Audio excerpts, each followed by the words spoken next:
Your life starts in Mongolia, 1162. The wind's howling, the steppe is colder than your balls after skinny dipping in January, and inside a smoke-filled tent, your mom is screaming through labour. She's not some royal queen waiting on silk sheets, she's a stolen wife. Your dad, 𝐘𝐎𝐒, rolled up on another man's marriage like, nice wife, mind if I do a trial run? Tossed her on a horse, and that's how you got made. 9 months later, you're born. No palace, no fancy blankets, just blood on a dirt floor and goat guts in the corner. Your mom's pushing you out, sweaty, swearing at the universe, probably wishing 𝐘𝐎𝐒 was infertile before ruining her life. But she still calls for 𝐘𝐎𝐒, only he's not holding her hand. He's outside gnawing on mutton, probably bragging to the boys like, yeah, I knocked her up on the first try. And let's be honest, you're not the result of true love. You're the result of 𝐘𝐎𝐒 having the same amount of self-control as a 13-year-old who just discovered what his right hand can do. They name you Temujin, after some Tartar chieftain your dad just killed. Real thoughtful. Nothing says welcome to the world like being named after one of Dad's victims. But life doesn't wait to turn you into a tragic hero. By the time you're 9, your dad 𝐘𝐎𝐒 downs some poisoned milk, courtesy of the Tartars, and dies foaming at the mouth. He says no heroic last words or dramatic send-off, just, guess I shouldn't have accepted drinks from the people I keep slaughtering.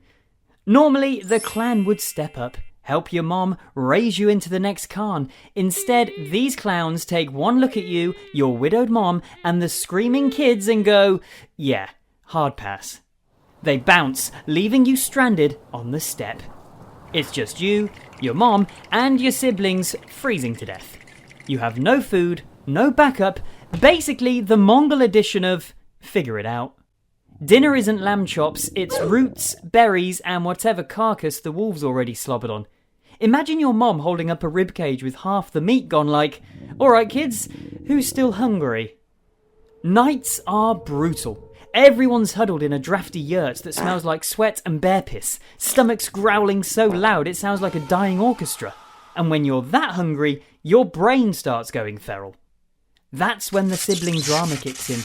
You and your half-brother 𝐷𝐃𝐄 are fighting over scraps, literally a damn fish. He's like, let's share it. You're like, share? Nah, I'm the oldest. I get the head, the tail, and your half too. Next thing you know, you snap, pull a knife, and 𝐷𝐃𝐄 ends up face down in the dirt. Even for Mongols, that was a bit much. But here's where it flips. Out of all this chaos, you stop being just another starving orphan. You're learning the cheat codes of survival, who to trust, who to stab in the back, and how to make damn sure you're never the weakest guy in the tent again. But the rival clan, 𝐃𝐈𝐒, sees you as a threat. They chain you up and make you a slave. And at night, they lock this giant wooden collar around your neck. Imagine the medieval version of a dog cone, except it doesn't stop you from licking wounds, it just makes you look like a discount stripper prop nobody asked for. You can't scratch your head, can't sneak a piss without clanging like a church bell. Weeks go by, you're hauling buckets, sleeping in the dirt, smelling like sweat, piss and hopelessness. Then, out of nowhere, one guard takes pity on you and breaks you out of prison. And when you finally disappear into the steppe, everyone realises Temujin isn't the kid who stays chained up. He's the one who takes your collar, breaks it, and then one day comes back to chain you and your entire family up instead. By your 20s, you are hustling hard. You lock down Bort, your childhood sweetheart, finally, a W in your cursed life, except the honeymoon doesn't last. Another tribe, the 𝐘𝐿, roll through, kidnaps her, and you're left standing there like a dude who just got his PlayStation stolen the day after buying it. So basically, life keeps smashing you in the nuts, and instead of crying, you just adjust the sack and tell life to swing harder. 10 months later, your wife's back with a baby in her arms, and you're staring like, hold up, I don't remember putting my horse in that stable. The math ain't mathing. Suddenly, you're playing the steppe edition of Maury. Are you the father, or is it some 𝐘𝐿 late-night victory lap? Nobody knows. The kid, Jochi, spends his whole life with his brothers clowning him as the illegitimate kid, basically the Jon Snow of 𝐘𝐿. And while all this drama's going down, you're not just sitting around.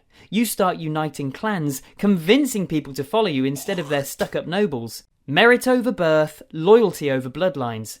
Basically, you're the steppe's first guy running a how to get on top course, and yeah, not just in battle. But here's the plot twist. You're not just building a squad, you're about to build the deadliest army the world has ever seen. Like a Mongol version of the Avengers, except instead of superpowers, everyone has daddy issues and are just really good at stabbing and dissociating. At first, it's not even an army, more like a rowdy fan club of nomads who think you're worth betting on. But you promise something no one else does. Promotions based on skill, not some cousin sleeping with the boss's daughter.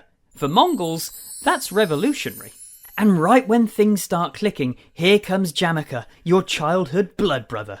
The kid you once swore loyalty with, the guy you shared secrets, fires and probably a little too much eye contact with. Except, plot twist, Jamuka decides he should be the big man.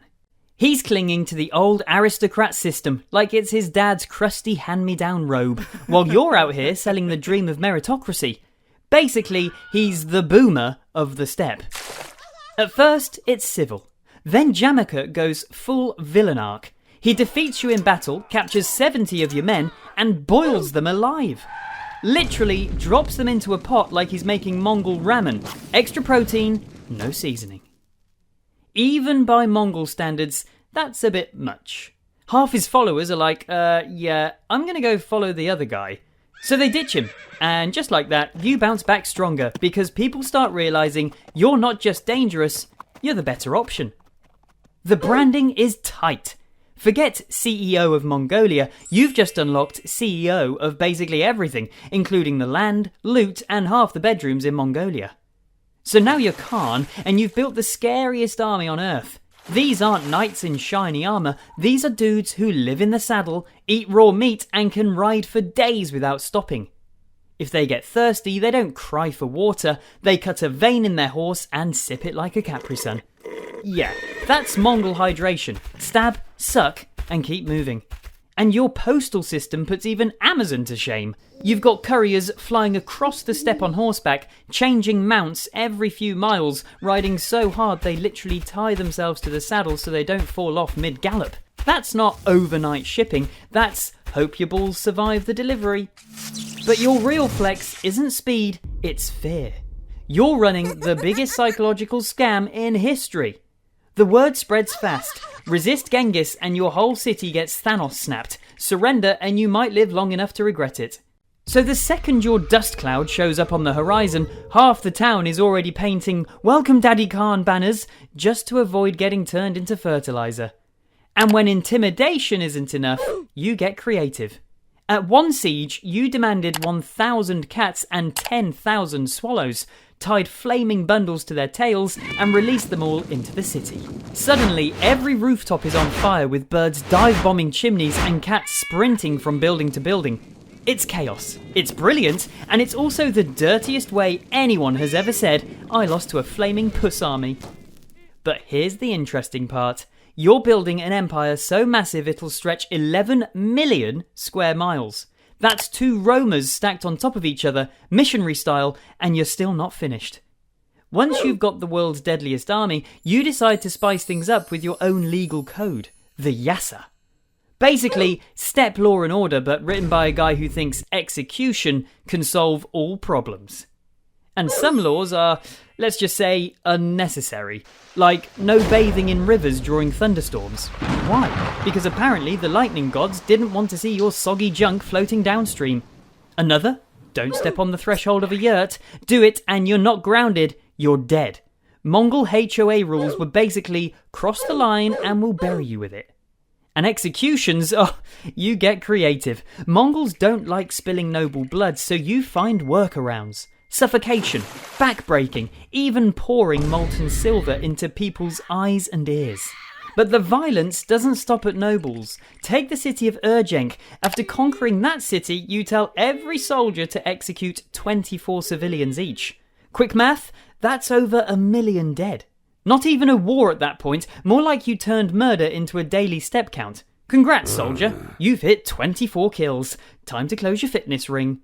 And yet, even with all this killing, you never quit your favourite side quest, women. You didn't just collect wives and concubines, you hoarded them like loot drops. 500 tents, each one basically a VIP line to your lap. Mongol bachelor? Nah, that wasn't about roses, it was about pregnancy scares. Half the steppe probably ovulated just hearing your name. You weren't building a family tree, you were building a family forest. Hell, modern DNA tests basically trace back to your pants. You planted a forest so thick even Ancestry.com tapped out. And the craziest part is, historians say 1 in every 200 men alive today is related to you. But even after all this workout in the bedroom, you still get time to steamroll China, Persia, and half of Central Asia. What's next? Europe. Your generals, especially Sabbatai, the guy nicknamed the Demon Dog, start tearing through Russia, Poland, Hungary. Sabbatai is the kind of warlord who treats whole countries like side quests. Blind in one eye, drunk half the time, and still winning more battles than most guys get matches on Tinder. Knights in full armour? They're basically shiny soda cans with fragile men rattling inside. Your horse archers just ride circles around them, spam arrows, and bounce before the knights even lift their swords. It's like bullying kids who showed up to prom in chastity belts. And your psychological warfare keeps paying off. Mongol soldiers light multiple campfires at night so enemies think your army is 5 times bigger. They tie branches to horses' tails to kick up dust storms, making it look like you're summoning the apocalypse. You don't look like a general, you look like a drunk frat guy pulling pranks, except your prank ends with entire cities wiped out instead of junk drawn on foreheads. But while your armies are wrecking Europe, back home the drama never stops. Your sons are still fighting like it's keeping up with the Kardashians. Changatai refuses to acknowledge Joshi, Joshi sulks like Jon Snow, and you're caught in the middle like a Mongol episode of Game of Thrones. And you're too old for this. Years of war, women, and weird superstitions, they start catching up. You're terrified of dogs, still. You ban bathing during storms, you believe owls bring luck, so half your army's running around with owl feathers in their hats like it's Coachella. Then, one day in 1227, during a campaign in China, you fall off your horse. Or maybe you're injured in battle. Or maybe you're assassinated by a Tangut princess you tried to get handsy with. Historians still argue. Either way, you're dead. But this is where the real mystery comes. No one knows where you're buried. Your funeral squad killed everyone who saw the procession, then killed themselves, then supposedly diverted a river over your grave like a mafia cover-up. Centuries later, people are still hunting for your tomb, digging around like desperate exes trying to find where you hid the nudes. Nobody's found a thing. And yet, your cruel legacy lives on. At your peak, your empire covered 11 million square miles. You've rewritten the world map, and you've left behind millions of descendants. You're not just a conqueror, you're the world's most dangerous baby daddy, the original spreader of seed, the guy who conquered by sword and, well, by other means too. Genghis was wild, sure, but the rest of history's twisted cast, they make him look like a choir boy, so check them out too.